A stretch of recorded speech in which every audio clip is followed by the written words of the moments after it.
College में आते-आते फ़िल्मों का शौक हो गया। हम लोगों ने एक चेन बना ली। तब मैंने अमिताभ बच्चन को अपने बहुत करीब से गुज़रते हुए देखा। यानी हम राजकुमार हैं। दुनिया में ऐसा कौन-सा रंगबाज है जिसे हम नहीं जानते? कुछ पल को मैं भूल गया कि मेरे सामने नीतीश भारद्वाज जी बैठे हैं। मुझे एक पल को ऐसा लगा जैसे मैं तिरंगा मूवी सामने चल रही है। बरखुदार, ये तो हमारे बाएँ हाथ का कमाल था। और मैंने उनको टच भी किया। मैं जस्ट देखना चाहता था कि ये इंसान ही है या भगवान। कहने को मुंबई पुणे मात्र 100 किलोमीटर का फ़र्क है, लेकिन ये मुंबई की लाइफ है। उधर इंसान के पास समय नहीं है, समय वहाँ पे दौड़ता है। लोग अपना घर का आधा काम तो लोकल ट्रेन में कर लेते हैं। बट मैंने मुंबई में कभी किसी को थकते नहीं देखा। और मैंने तो सुना है और सच है ये बात कि मुंबई कभी किसी को भूखा नहीं सोने देती। गुजरात से भी आपका कनेक्शन है। कहा जाता है कि आप गुजरात को सेकंड होम टाउन भी मानते हैं। गुजरात को मैं सेकंड होम टाउन मानता हूँ। जब भी टाइम मिलता है तो मैं गुजरात की गलियों में पुणे से बैठ के गुजरात पहुँच जाता हूँ उधर। जैसे कॉलेज में आया मेरा रुझान फ़िल्मों की तरफ हो गया, तो मेरे पास शायद कोई अच्छा जवाब नहीं होगा जो मैं आपको आपके पॉडकास्ट चैनल पे बोल सकूँ। पर ईश्वर की कृपा है कि निकला और बाहर निकला और चीज़ें समझ में आईं और लगा कि हाँ भाई, ज़िंदगी में आने बढ़ने के लिए कुछ त्याग करना ज़रूरी है। कहीं न कहीं देखा जाए तो फ़िल्में अब दिल के मेरे बहुत करीब हों। जब मिमिक्री हो गया, शॉर्ट फ़िल्म डायरेक्ट करने का हो गया, शॉर्ट फ़िल्म राइट करने का हो गया। मैं एक ऐसा राइटर हूँ जो विदाउट पेन एंड पेपर के स्टोरी लिखता है। होता है रिसेंटली मैंने सिंगिंग स्टार्ट की है। फ़िल्म एक्टर्स की मिमिक्री करता था। उसके पीछे एक रीज़न था कि मैं इतनी फ़िल्में देखा करता था, मैं उनके इंटरव्यूज़ देखा करता था, उनको मैंने बड़ा करीब से जाना है। आज हमारे जो मेहमान हैं वो है नीतीश भारद्वाज जी, जो कि गांव की गलियों से लेके मेट्रोपॉलिटन सिटी पुणे तक का जिन्होंने सफ़र किया। पेशे से एक इंजीनियर हैं सीएस ब्रांच से, और फिल्मों में भी काफ़ी रुझान रखते हैं, और एक सफल इंजीनियर है।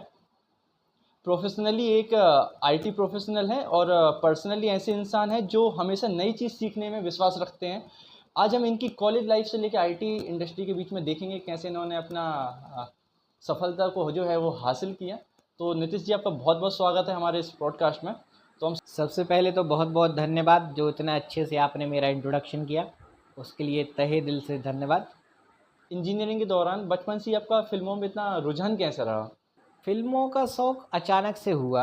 वैसे तो देखा जाए तो बचपन से ही इस कुछ ना कुछ में इंटरेस्ट रहा है, जो कला रही हैं। बचपन में स्कूल के दिनों में कविताएँ लिखा करता था, पेंटिंग भी किया करता था। धीरे-धीरे मिमिक्री भी करने लगा और कॉलेज के टाइम कॉलेज में आते-आते फ़िल्मों का शौक़ हो गया। फ़िल्मों का शौक़ होने के पीछे एक अहम जो कारण रहा है वो रहा है उस माहौल का। जिस समय मैं भोपाल में इंजीनियरिंग कर रहा था, उस समय पे भोपाल में काफ़ी मूवी बनाई जाने लगी थी। प्रकाश झा राजनीति बना रहे थे, आरक्षण भी उन्होंने भोपाल में ही बनाई। तो कहीं न कहीं इंटरेस्ट लगने लगा। वैसे तो उसके पहले मुझे इंटरेस्ट था बट एज़ अ ऑडियंस था। मैं फ़िल्में देखा करता था, एक दिन में 3-3 फ़िल्में देखा करता था। पर उधर पे महसूस हुआ कि यार कुछ करना चाहिए। एक बड़ा ही रोचक किस्सा है। मैं पैदल टहलते हुए जा रहा था कोचिंग के लिए और मैं अरेरा कॉलोनी से गुज़र रहा था। उधर पे आरक्षण की शूटिंग चल रही थी, तो बहुत भीड़ थी। मैंने रेड कलर का टी-शर्ट पहना हुआ था। अंदर मिस्टर अमिताभ बच्चन कोई शूटिंग का कोई सीन फ़िल्मा के बाहर आ रहे थे और उस टाइम पे जो प्रकाश झा प्रोडक्शन के जो बाउंसर हैं, उन लोगों ने भी रेड कलर का टी-शर्ट पहना था, तो उन लोगों ने सोचा कि शायद मैं भी बाउंसर हूँ। तो उन लोगों ने मेरा हाथ पकड़ लिया और हम लोग एक चैन बनाने लगे और वो चैन इसलिए थी कि ताकि भारी भरकम भीड़ से अमिताभ बच्चन को उस बंगलो से निकाला जाए और बस तक ले जाया जाए। तो हम लोगों ने एक चैन बना ली। तब मैंने अमिताभ बच्चन को अपने बहुत करीब से गुज़रते हुए देखा और मैंने उनको टच भी किया। मैं जस्ट देखना चाहता था कि ये इंसान ही है या भगवान? क्योंकि मेरी नज़र में उनकी इज़्ज़त वही थी। मैंने लोगों का क्रेज़ देखा कि कैसे लोग उनसे मिलने के लिए उत्सुक हैं। तो मुझे लगा कि शायद कुछ ना कुछ ये बहुत अच्छी चीज़ है, तो कुछ ना कुछ कला के क्षेत्र में योगदान देना चाहिए। एज़ अ प्रोफ़ेशनल मैं सॉफ्टवेयर आर्किटेक्ट हूँ और पुणे में एक एमएनसी में वर्क करता हूँ, बट एज़ इंटरेस्टेड तौर पर, एज़ अ पर्सन मैं बहुत सी चीज़ें करता रहता हूँ जो कला से जुड़ी हुई हैं। तो कला के क्षेत्र में मेरा एक आत्मीय रुझान है। तो आपका आईटी में जाने के बाद मुंबई पुणे का सफ़र देखा जाए, क्योंकि आप मुंबई में भी रहे पुणे में भी रहे हैं। कहने को मुंबई पुणे मात्र 100 किलोमीटर का फ़र्क है, लेकिन वो 100 किलोमीटर 19-20 का नहीं, 19-20 लाख का फ़र्क दिखता है।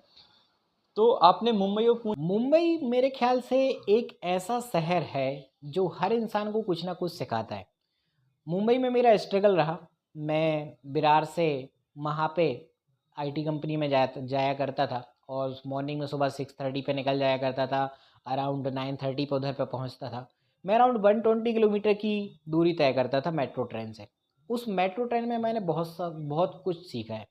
जब मैं रात को रिटर्न होता था और घर पे अराउंड 11:30 और 12 पे पहुँचता था, तो मैंने देखा है कि कैसे उधर पे कैसे बुज़ुर्ग लोग, कैसे कैसे उन लोगों में उत्साह है। मैंने लोकल ट्रेन में देखा है कि लोग भजन गा रहे हैं, अपना कोई अपना आपने लंच बॉक्स मूवी भी देखी होगी, उसमें आपने देखा होगा कि नवाजुद्दीन सिद्दीकी, इरफान खान हैं, जिसमें आपने देखा होगा कैसे नवाजुद्दीन सिद्दीकी वेजिटेबल्स कट करके रखता है। तो ये मुंबई की लाइफ है। उधर इंसान के पास समय नहीं है, समय वहाँ पे दौड़ता है।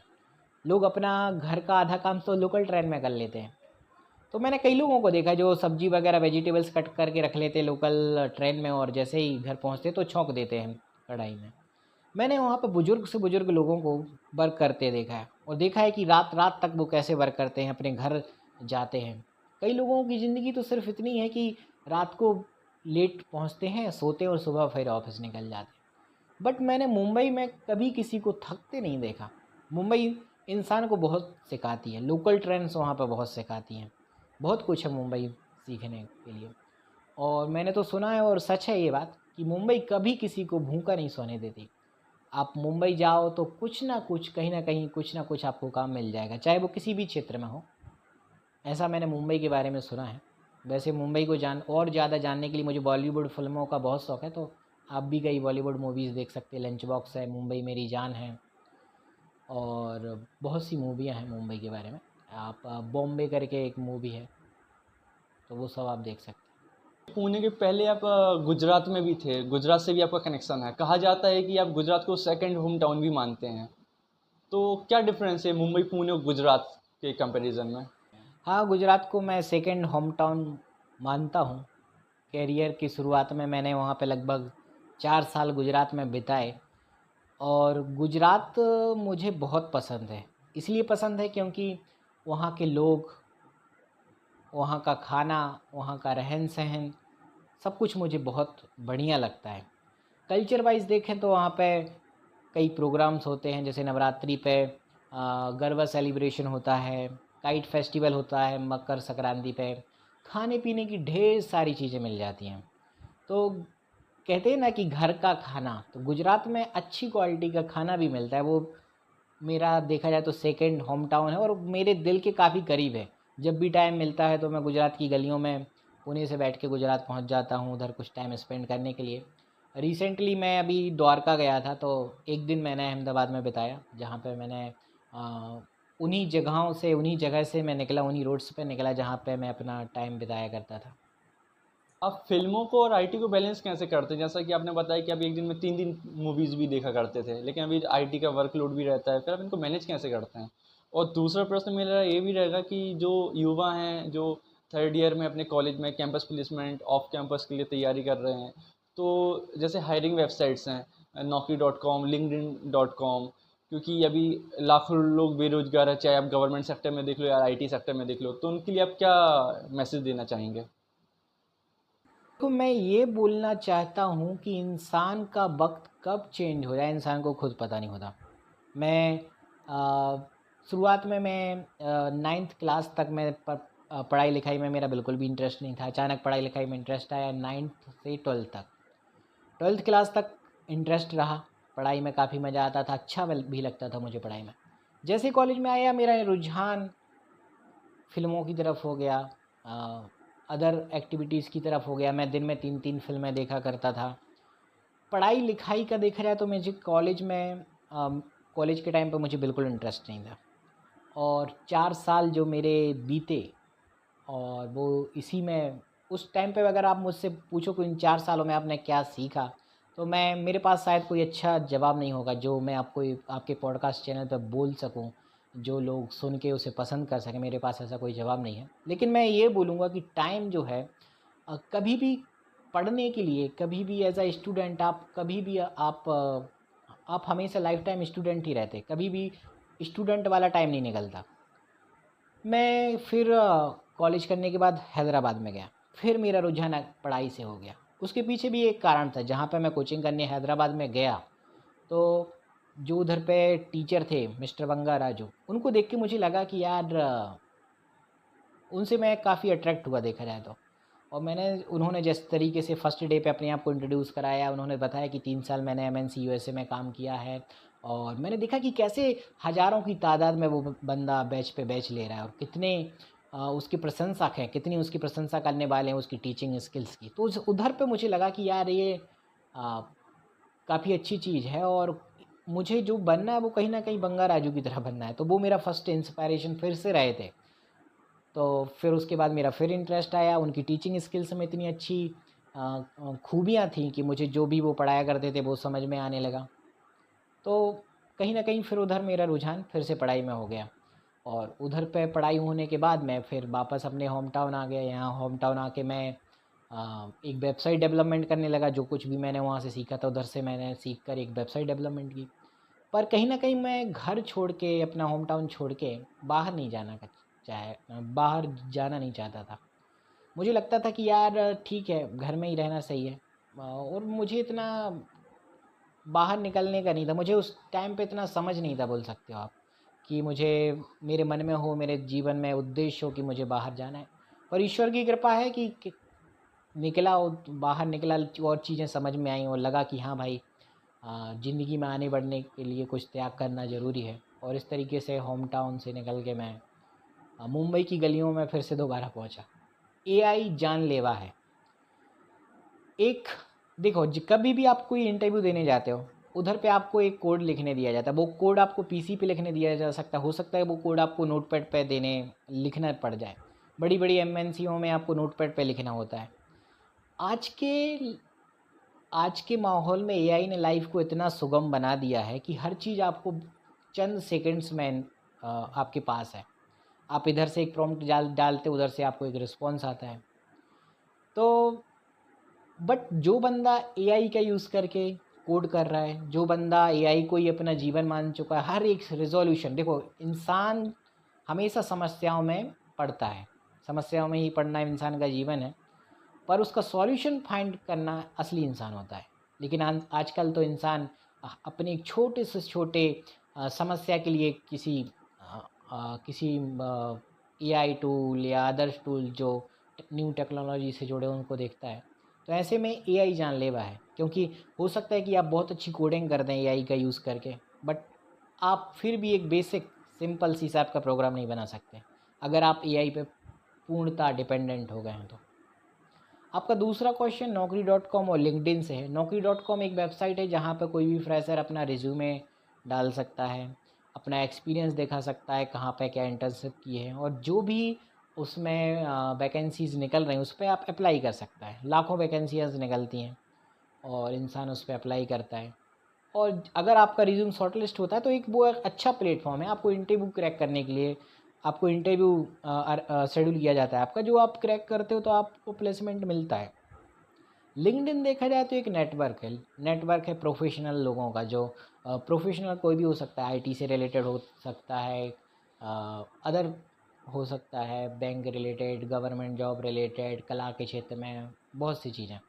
तो वो एक प्रोफेशनल लोगों का नेटवर्क है जो आपको हेल्प कर सकते हैं आगे बढ़ने के लिए, करियर में ग्रोथ करने के लिए। फॉर एग्जांपल आप किसी कंपनी के लिए अप्लाई करते हैं बार बार, उसके करियर पे जाके या फिर नौकरी डॉट कॉम पर अप्लाई करते हैं, आपको एचआर का कॉल नहीं आ रहा है, लेकिन हो सकता है कि आप लिंक्डइन के थ्रू किसी एक ऐसे इंसान को अप्रोच कर जाए जो उस कंपनी में कोई बड़ी पोस्ट पर बैठा हो, और जो आपका इंटरव्यू शेड्यूल करा दे। तो ये लिंक्डइन एक अच्छी अपॉर्चुनिटी है, सभी लोगों को उसका यूज़ करना चाहिए जो एज अ प्रोफेशनल आगे बढ़ना चाहते हैं।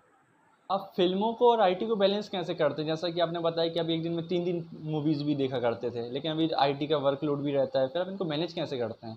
देखो क्या है कि इंसान जो होता है लाइफ टाइम स्टूडेंट होता है, वो अपने आसपास देखता है, आप आसपास का माहौल देखता है और उसमें ढल जाता है, और वो अपने आप में उसमें अलग अलग हैबिट्स आती जाती हैं, उसके इंटरेस्ट अलग अलग होते जाते हैं। कुछ इस तरह ही मुझे फ़िल्मों का इंटरेस्ट था। मैंने उसके पीछे आपको एक स्टोरी बताई थी भोपाल में।